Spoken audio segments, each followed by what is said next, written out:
It is race data analysis time for the Saudi Arabian Grand Prix. Now this is the series in which I'll be compiling all of the lap time data and mainly pitting the teammates against one another to see exactly how well they have performed, as well as going over the general race overview. Everything is all timestamped in the description down below, so please feel free to skip to whichever team you would like me to talk about. But without further ado, let us jump on in to the Saudi Arabian Grand Prix race data overview, and we start with the positions table. Now we only had 18 starters for this Grand Prix, which is one of the smallest amounts of race starters ever. And then on lap 36, we actually had 3 more retirements. Daniel Ricciardo, Fernando Alonso and Valtteri Bottas all retiring on the same lap. But again, much like the Bahrain positions table, there really wasn't much positional changes within the top couple of teams. We see that George Russell stayed a very consistent P5 for the entirety of the Grand Prix, and other than Sergio Perez losing out at the virtual safety car phase, nothing really happened apart from the Verstappen and Leclerc battle right at the very end.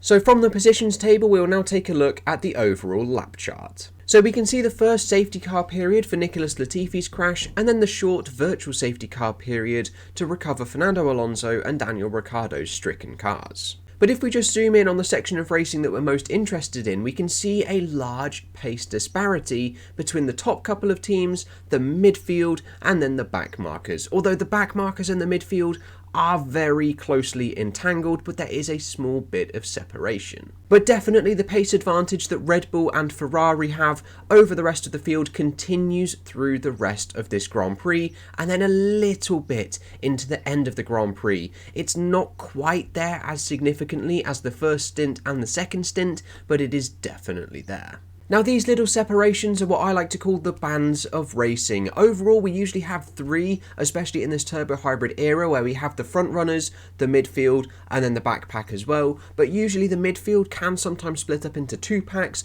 or even 3, where we end up with 5 or even 4 distinct bands of racing.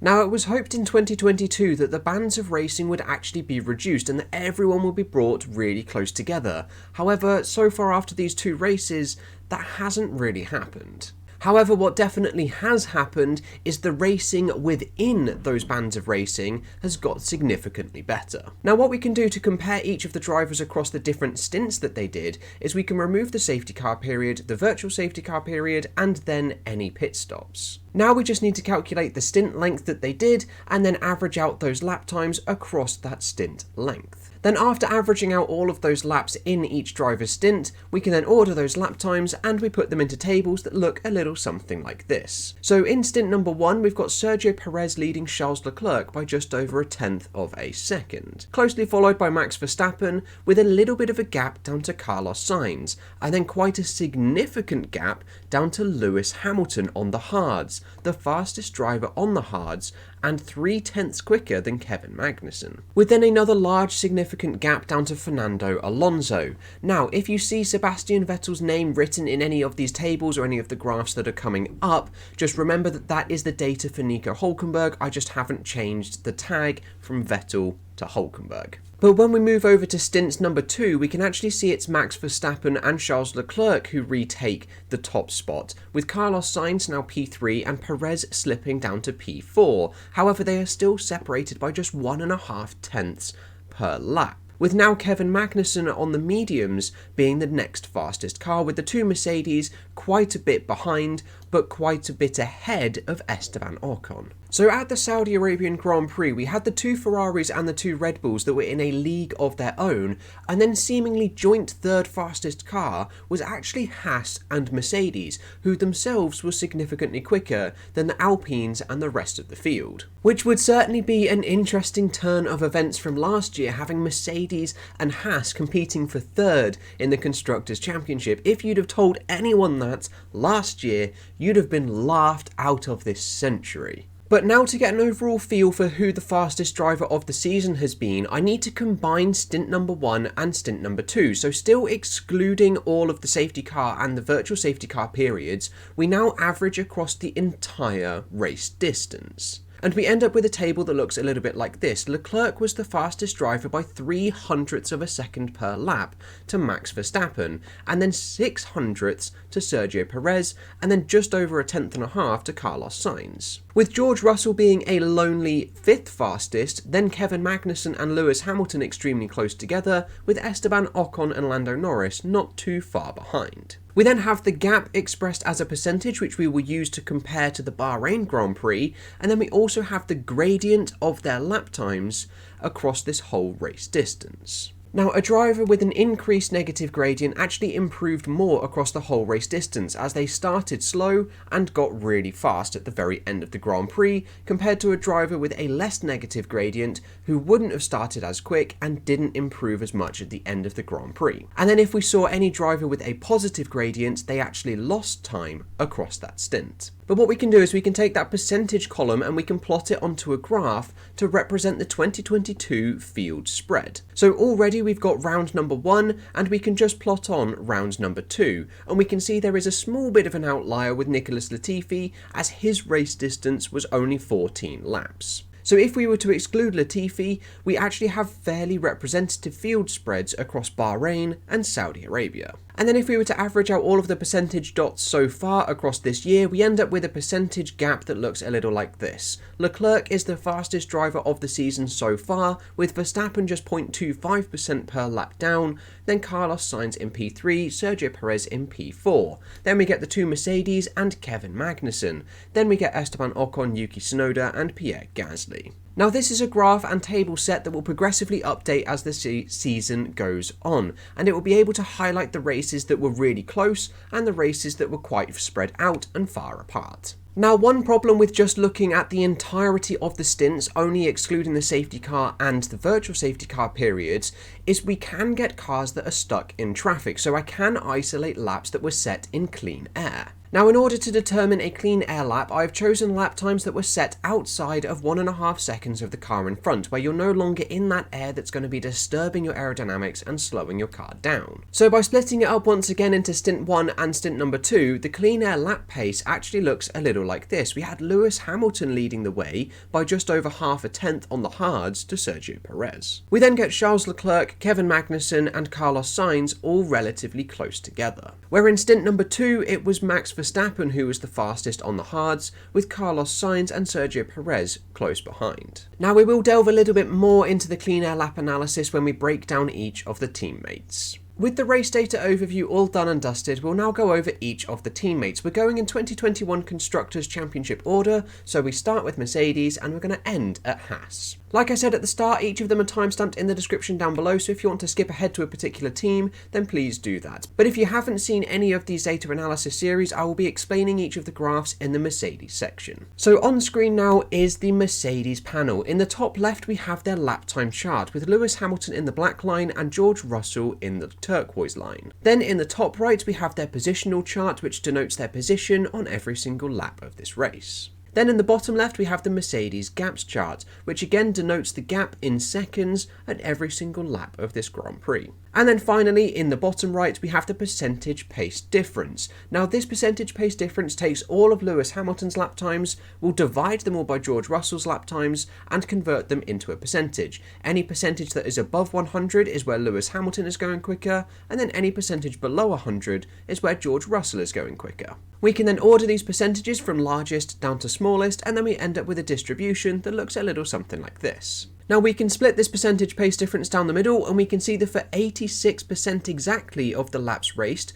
George Russell set the quicker lap time in the Mercedes, and then for 14% it was Lewis Hamilton. Now, honestly, this is hardly surprising, as Hamilton was fighting his way through traffic and battling with Kevin Magnussen, as opposed to George Russell, who is a very lonely 5th position. But if we turn our attention to the lap time chart, we can see this difference in stint number 1, where the gap between the two drivers was around 1 second per lap, with the gap rising to 15 seconds by lap number 10. Whereas in stint number 2, where Lewis Hamilton had cleared most of the traffic and was running a comfortable P6 for the majority of the time, they were fairly close, but again Russell was a little bit quicker, by around 0.3 per lap, rising the gap after the safety car period to just over 5 seconds by lap 36. Where then in stint number 3, George Russell was again just that touch more consistent than Lewis Hamilton after his pit stop, and the gap rose to around 40 seconds from 35 after Lewis came out of the pits. So on screen now is the Mercedes clean air lap breakdown across stint number 1 and stint number 2.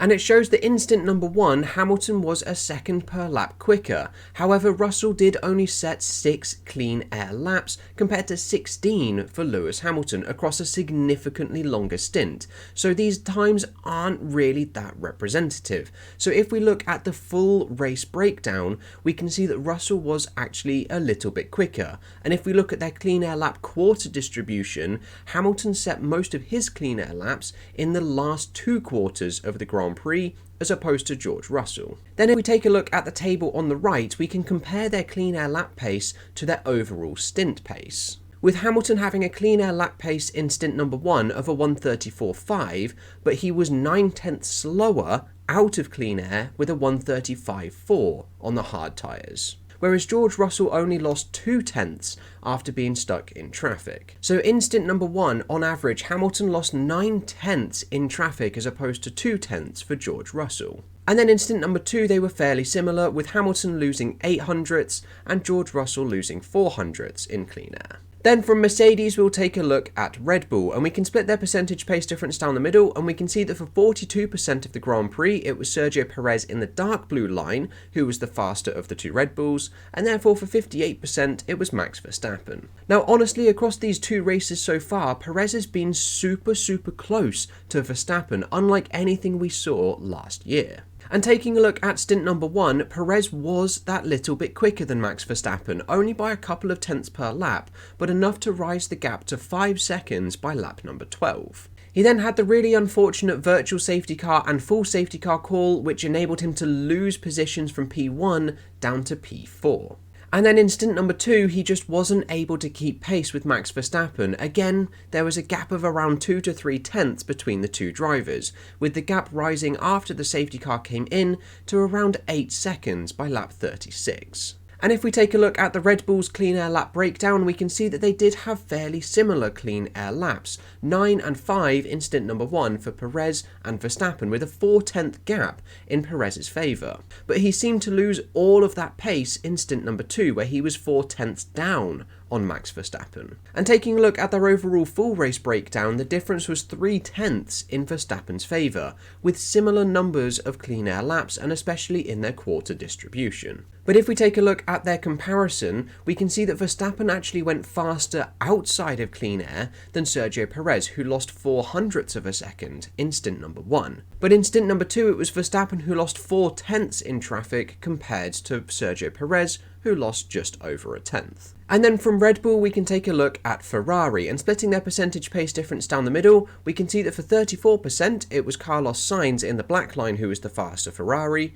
and therefore for 66% of the Grand Prix, it was Charles Leclerc. And taking a look at stint number 1, the Ferraris didn't really show too much lap time progression. They stayed very consistently at the 1:35s for 16 laps, although Leclerc was around 2 tenths per lap quicker, rising the gap to about 6 seconds at lap 14. Then in stint number 2, Ferrari do start to find a little bit of pace progression, but not a great deal. And again, Leclerc is just that little bit quicker than Carlos Sainz, rising the gap from 2 seconds after the safety car to 6 seconds by lap 34. Then in stint number 3, we can see that Carlos Sainz is the much more consistent driver, as Charles Leclerc is battling hard with Max Verstappen. But taking a look at the clean air lap breakdown of the 2 Ferraris, much like the Red Bulls, it is a fair comparison to make between the 2 drivers, with Leclerc being 2.5 tenths faster in clean air in stint number 1, and Sainz being 2 tenths faster in stint number 2. But taking a look at the full race breakdown, it was actually 3.5 tenths in Sainz's favour,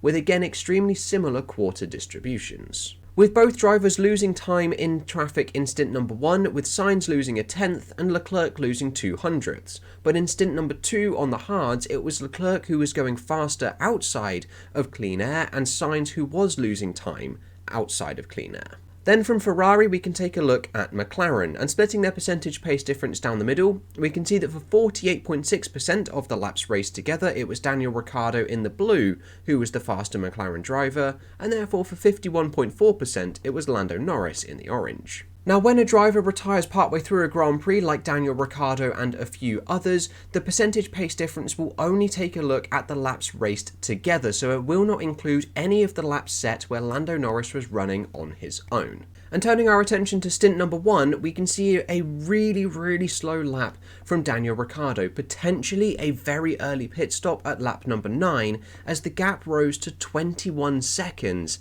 in Lando Norris's favour across one lap. But Ricciardo was able to claw back the majority of this gap by driving almost 2 seconds per lap quicker than Lando Norris until the safety car period, where then after the safety car period they had actually swapped positions, but Ricciardo and Norris were extremely similar, with the gap staying between 1 and 2 seconds right up until Ricciardo's retirement. And then taking a look at McLaren's clean air breakdown, we can see that in stint number 1, Ricciardo never actually set any clean air laps, with just an 8-lap stint. But then in stint number 2, it was Norris who was 7.5 tenths faster in clean air than Daniel Ricciardo. And across the full race distance, we can see that their quarter distribution really isn't too comparable, with Lando Norris setting an enormous amount of clean air laps in the last 2 quarters compared to Daniel Ricciardo. And then taking a look at their clean air to full stint comparison, we can see that both drivers ended up losing significant time in stint number 2,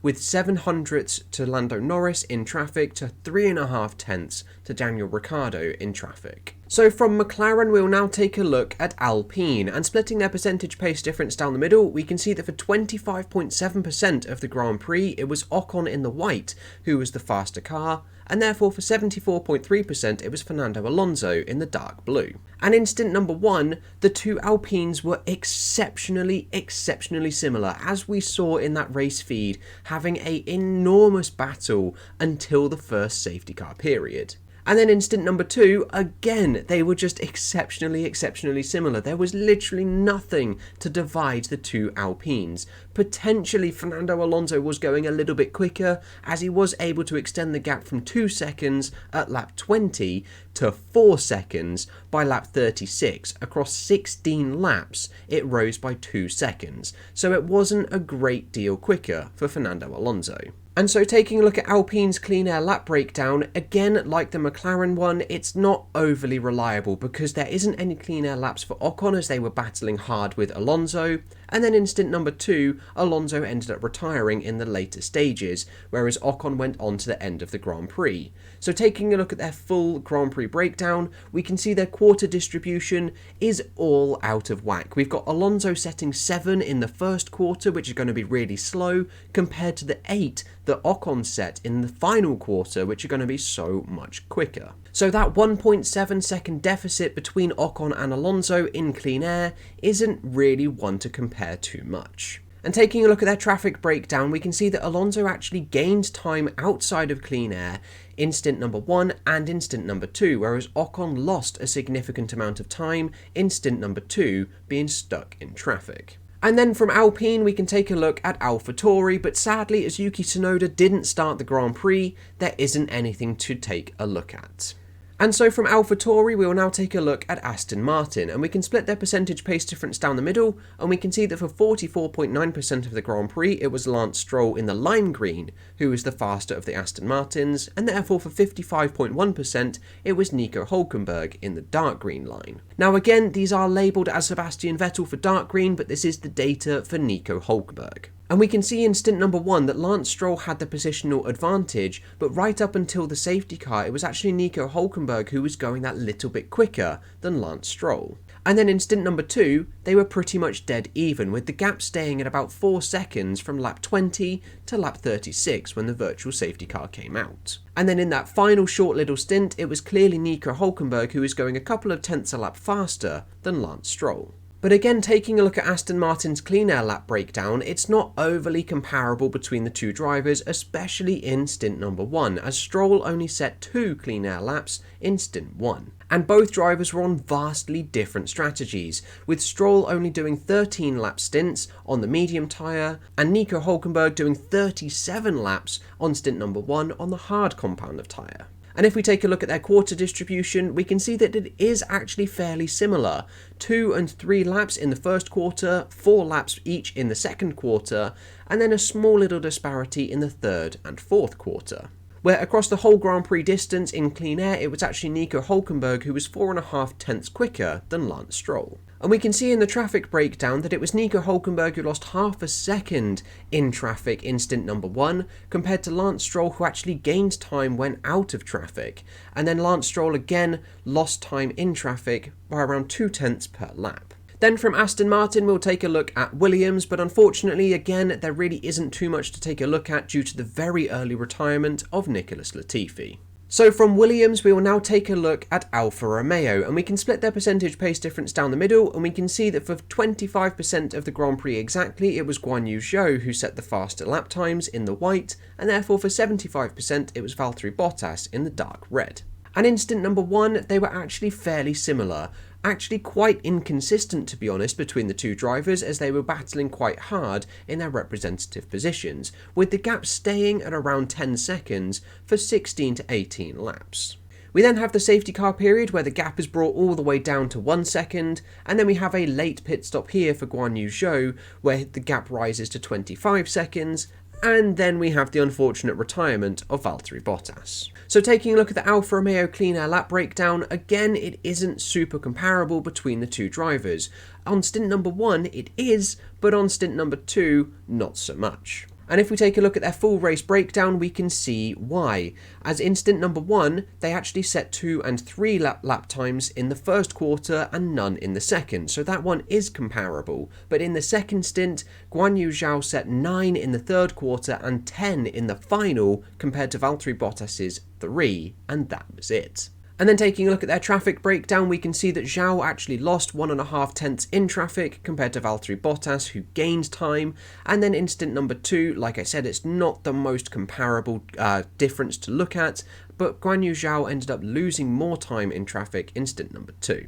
And then finally we can take a look at Haas, but again, as Schumacher did not start the Grand Prix, there isn't anything to take a look at. And there we go, there is the race data analysis for the Saudi Arabian Grand Prix all done and dusted. Please let me know of anything you found interesting down in the comments below, or anything you'd like to change or add or remove from this series. Now, if you have enjoyed this video or any others on my channel, you do have the option to financially support my content creation career. Down in the description below, there is a link to a Patreon, where you could gain access to my videos early before they release here on YouTube. Or you could also become a member of the YouTube channel, in which you would gain access to exclusive badges and emojis to use in the comments down below. Or if a subscription option isn't for you, you can make a one-off donation to my PayPal link that is also down in the description below.